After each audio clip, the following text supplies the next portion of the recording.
Fala pessoal, tudo bem com vocês?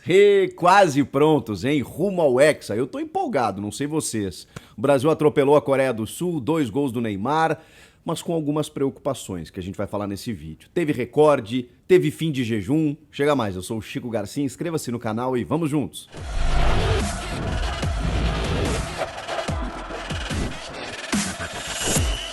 Tá bacana ver a seleção brasileira. Ah, mas não é um time europeu, mas não é nenhum time forte, a Coreia do Sul é fraca, aquela coisa toda, sabemos disso. Mas o que me faz estar mais otimista com a seleção brasileira pouco tem a ver com o adversário. E eu sei que o adversário importa muito, né? Porque na Copa do Mundo a tendência é que a gente enfrente, obviamente, seleções muito mais bem preparadas. Mas a gente não tem como. A gente falou com o Juninho Paulista, o coordenador da CBF recentemente, e que a seleção brasileira até tentou fazer algumas marcações, né, mas por conta de todas as competições, inclusive com a Nations League, que foi criada agora recentemente, as seleções europeias elas não têm data. Então, ou as seleções precisam jogar na data FIFA, ou no restante você tem competições que você não pode realmente marcar nenhum tipo de amistoso. Seria interessante, mas não será possível. Então assim, gente, vamos trabalhar com a realidade. Até a gente estava lembrando que antes da Copa do Mundo de 2002, por exemplo, em que fomos pentacampeões e que tínhamos uma seleção fantástica, com grandes jogadores e tudo mais, a gente enfrentou a Malásia antes da Copa do Mundo. Então, infelizmente, você não consegue muitas vezes ter um nível de preparação suficientemente interessante. Mas, vamos lá, vamos para a realidade, vamos trabalhar com o que a gente tem. Eu estou muito empolgado, e aí daqui a pouco eu falo do jogo, né, sobre a Coreia do Sul, esse 5-1 muito importante. Do ano passado para cá, eu acho que esse otimismo aumentou, pelo menos em mim e em algumas pessoas que eu tenho conversado.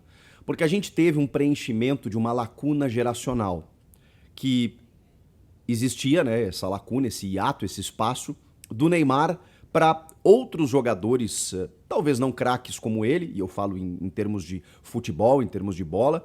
O Neymar ele está acima de todos os outros jogadores brasileiros em potencial, em bola, em habilidade, em capacidade técnica. Por mais que muitas vezes a gente conteste o Neymar por alguma coisa ou outra, sabemos, né, que ele é diferenciado. Depois do Neymar, a gente teve um espaço muito grande que não foi preenchido por outros jogadores, que a gente esperava mais, como o próprio Felipe Coutinho, que não encostou nele, Paulo Henrique Ganso, Alexandre Pato, Oscar. Tô tentando lembrar, Nilmar, na verdade é de uma geração depois, né? Mas, enfim, a gente não teve jogadores que colaram no Neymar, nesse espaço. E aí ficou um espaço em branco, em que o Neymar carregou nas costas essa responsabilidade de ser o craque da seleção brasileira e não tinha ninguém para o acompanhar. E ele não tinha também ninguém depois dele para poder, digamos, ser um coadjuvante e com o tempo se tornar um protagonista. Porque aí sim, aí talvez eu possa usar o exemplo do Nilmar, mas não no mesmo nível, mas também um grande jogador. Mas aí Adriano Imperador, né? Adriano Imperador que poderia fazer essa sucessão para que o Neymar aos pouquinhos pudesse chegar. O Kaká também acabou encerrando a carreira prematuramente, sofreu com lesões e tudo mais, e a gente não teve. O Neymar, quando chega depois de 2010, e ele poderia até ter ido em 2010, ele meio que assume essa responsabilidade como se fosse o salvador da pátria. Ele não tinha ninguém antes dele e ninguém depois dele, ele tinha que resolver sozinho. Hoje nós não temos, talvez no nível do Neymar, mas bem próximo, que é o caso do Vinícius Júnior, por exemplo, que hoje não foi titular, porque o Tite adotou esse critério aí com algumas exceções de quem disputou a final da Liga dos Campeões não entrar. O caso do Fabinho também, é o caso do próprio Vini Júnior, embora o Casemiro tivesse jogado, o caso do Alisson também. Mas enfim, o Vini Júnior, o Rafinha, o Antony, o Rodrigo, são jogadores que estão chegando, colando nessa geração do Neymar para poder auxiliar o nosso craque a não jogar sozinho e a gente não depender mais apenas dele. Mas eu repito, o Neymar ainda é importante e é bom que ele esteja inteiro, é bom que ele esteja em condições, porque sim, ele vai nos ajudar. Ele tem mudado a sua característica de jogo, tem vindo mais de trás na seleção. E aí eu queria falar também sobre o aspecto de time. O Brasil me empolga também pelo time.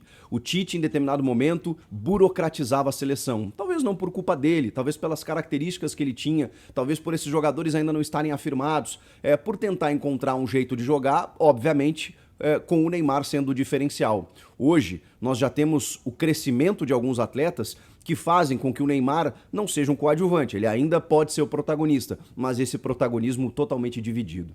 Nesse jogo da seleção, vamos lá, ó. O Everton, Daniel Alves na direita, o Alexandro na esquerda, Marquinhos e Thiago Silva a defesa, meio de campo com Casemiro, Fred e o Neymar, Paquetá pela esquerda, Rafinha pela direita e o Richarlison como centroavante.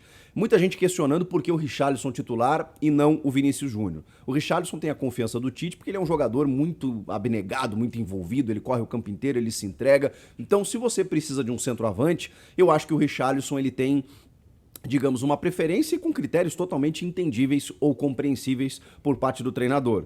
Eu acho também que se o Vini tivesse condições, daria para jogar num sistema sem centroavante, né? Você faz uma movimentação lá na frente em que você tem o Neymar vindo de trás, muitas vezes ocupando o espaço do centroavante, como ele já jogou na seleção, Paquetá, Rafinha, Vinícius Júnior, dá para fazer. Dá para fazer esse sistema mais ofensivo, né? Mas aí você precisa, obviamente, ter um certo equilíbrio e talvez não dê para enfrentar todas as seleções dessa forma.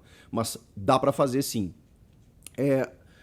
Sobre o ataque, eu acho que o Tite tem uma grande dor de cabeça aí, né? Porque ele tem bons atacantes, ele tem muitos atacantes, e a gente vê que no segundo tempo entraram o Matheus Cunha e o Gabriel Jesus. O Gabriel Jesus pôs fim a um jejum que já durava 19 partidas, desde 2019 na Copa América ele não marcava pela seleção brasileira. Isso estava pesando muito, né, nas costas do Gabriel, que vem de uma ótima temporada pelo Manchester City. E que na seleção brasileira ele sempre tem essa carga muito pesada. Tomara que esse gol dê uma tranquilidade maior para o Jesus. E é uma insistência do Tite. Eu entendo quem conteste, mas não é só o momento dele na seleção. É o momento dele no clube, é o envolvimento dele com o grupo de jogadores, é a capacidade que ele tem, como mostrou hoje nesse quinto gol. É o que Pepe Guardiola enxergou no Gabriel Jesus desde que ele chegou no futebol inglês. Então tem algumas coisas que às vezes a gente olha apenas o resultado final e às vezes um jogo ou outro de um jogador e já toma uma atitude definitiva. A gente precisa olhar para o ciclo. Felipe Coutinho, acho que merece um capítulo também. Mais um gol marcado, é o terceiro gol dele em 5 jogos nesse retorno à seleção. E já são 9 gols no ciclo. Essa é uma, digamos, vitória do Tite. Não sei se ele já está recuperado, mas é um jogador que pode muito bem fazer essa função, substituindo o Neymar ali vindo de trás, sendo esse meio articulador, chegando na frente, ocupando o espaço ofensivo, porque ele realmente, em qualidade técnica, sabemos a capacidade do Felipe Coutinho, que é outro jogador, né, que deixou essa lacuna geracional pelo que poderia, mas ainda assim pode muito bem corresponder. Tem algumas preocupações nessa seleção brasileira que envolvem o sistema defensivo. Daniel Alves na lateral direita sofreu muito pela idade, pela sua capacidade já com a idade avançada estar um pouco mais limitada.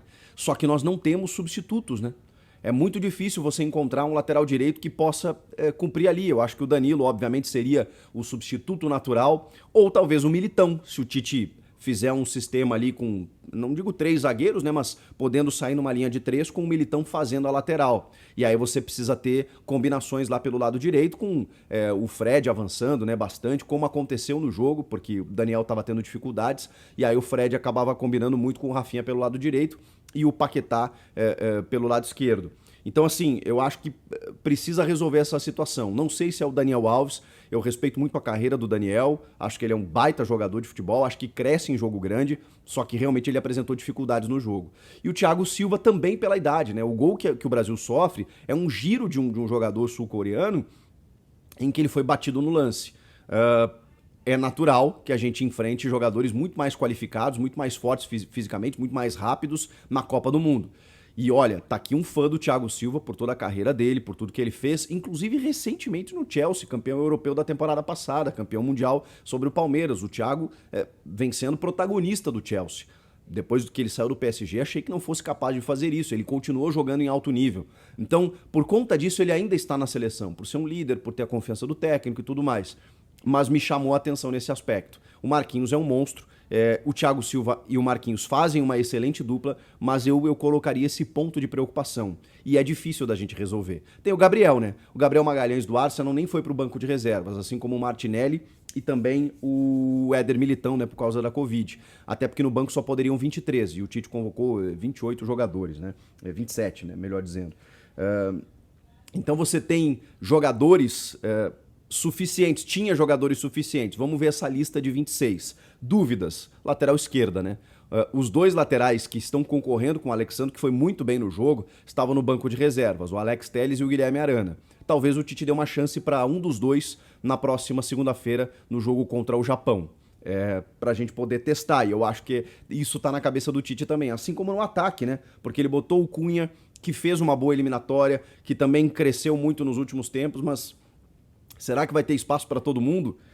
E aí tem o Gabriel Jesus também, o Antony tá machucado, não pôde ir nessa convocação também, que é um jogador que eu acho que pode estar nas próximas chamadas, e inclusive na Copa do Mundo.